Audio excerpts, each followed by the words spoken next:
احترام اہل بیت رضی اللہ عنہم اور حضرت جنید بغدادی رحمۃ اللہ علیہ۔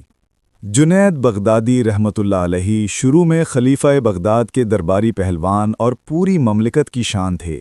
ایک دن دربار لگا ہوا تھا کہ چوبدار میں اطلاع دی کہ صحن کے دروازے پر صبح سے ایک لاغر و نیم جان شخص برابر اصرار کر رہا ہے کہ میرا چیلنج جنید رحمۃ اللہ علیہ تک پہنچا دو، میں اس سے کشتی لڑنا چاہتا ہوں۔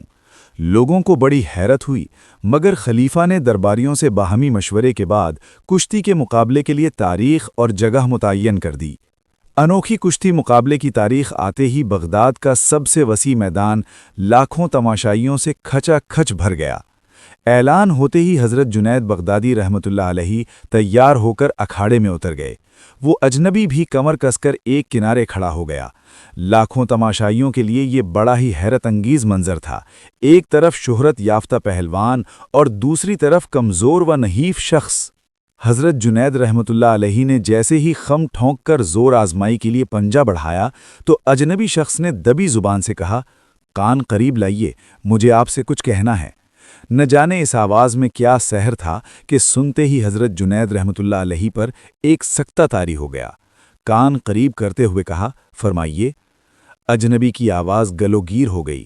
بڑی مشکل سے اتنی بات منہ سے نکل سکی، جنید، میں کوئی پہلوان نہیں ہوں، زمانے کا ستایا ہوا ایک آل رسول ہوں۔ سیدہ فاطمہ رضی اللہ عنہا کا ایک چھوٹا سا کنبہ کئی ہفتے سے جنگل میں پڑا ہوا پھاکوں سے نیم جان ہے۔ چھوٹے چھوٹے بچے بھوک کی شدت سے بے حال ہو گئے ہیں۔ ہر روز صبح کو یہ کہہ کر شہر آتا ہوں کہ شام تک کوئی انتظام کر کے واپس لوٹوں گا، لیکن خاندانی غیرت کسی کے آگے منہ نہیں کھلنے دیتی۔ شرم سے بھیک مانگنے کے لیے ہاتھ نہیں اٹھتے۔ میں نے تمہیں صرف اس امید پر چیلنج دیا تھا کہ آل رسول کی جو عقیدت تمہارے دل میں ہے، آج اس کی آبرو رکھ لو۔ وعدہ کرتا ہوں کہ کل میدان قیامت میں نانا جان صلی اللہ تعالی علیہ وآلہ وسلم سے کہہ کر تمہارے سر پر فتح کی دستار بندھواؤں گا۔ اجنبی شخص کے یہ چند جملے نشتر کی طرح حضرت جنید رحمۃ اللہ علیہ کے جگر میں پیوست ہو گئے۔ پلکیں آنسوؤں کے طوفان سے بوجھل ہو گئیں۔ عالمگیر شہرت و ناموس کی پامالی کے لیے دل کی پیشکش میں ایک لمحے کی بھی تاخیر نہیں ہوئی۔ بڑی مشکل سے حضرت جنید رحمۃ اللہ علیہ نے جذبات کی طغیانی پر قابو حاصل کرتے ہوئے کہا، کشور عقیدت کے تاجدار، میری عزت و ناموس کا اس سے بہترین مصرف اور کیا ہو سکتا ہے کہ اسے تمہارے قدموں کی اڑتی ہوئی خاک پر نچھاور کر دوں۔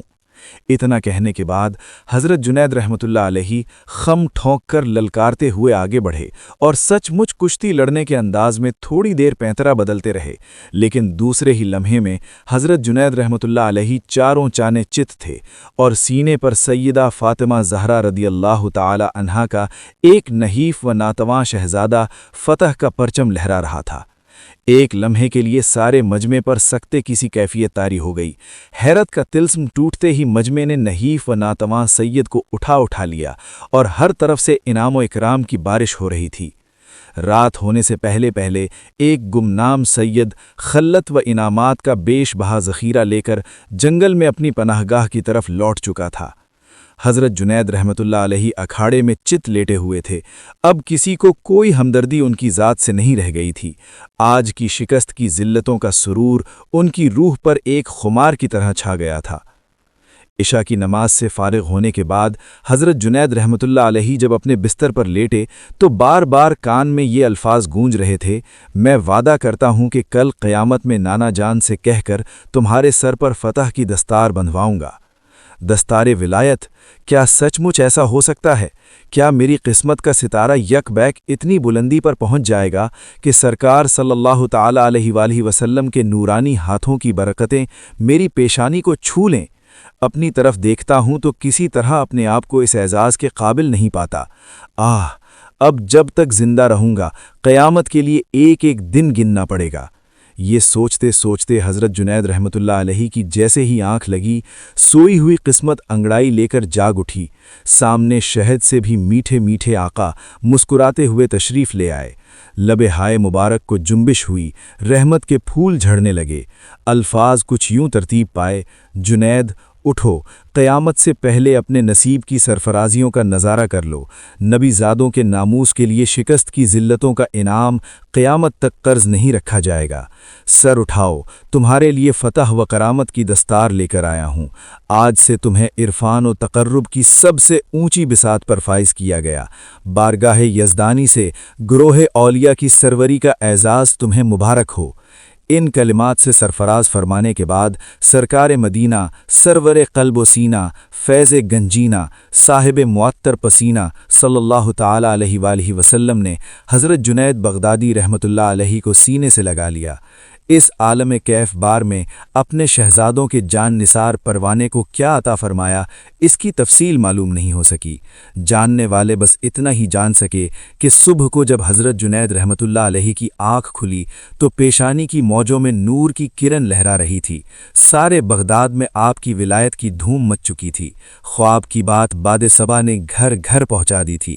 کل کی شام جو پائے حقارت سے ٹھکرا دیا گیا تھا، آج صبح کو اس کی راہ گزر میں پلکیں بچھی جا رہی تھیں۔